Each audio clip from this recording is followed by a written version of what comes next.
روزی رسول صلی الله علیه و سلم تشریف برد به بازار، کسی گندم میفروخت، کسی حبوبات میفروخت، دست مبارکش رو زد به داخل سر یکی از کیسه ها، حبوبات همینطور جمع کرده بود، سرشو باز کرده بود، ایشون دست مبارکش رو زد تو حبوبات، دید که تره، فرمود که این چرا تره؟ گفت باران آمده یا رسول الله. فرمود من غشنا فلیس منا، کسی به ما خیانت کنه از ما نیست.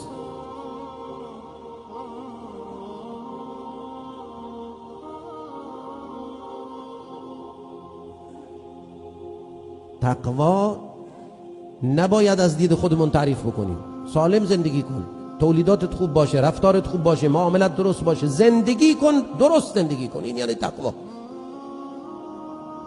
هر جا که هستی، هر کاری که هستی، پاک زندگی کن.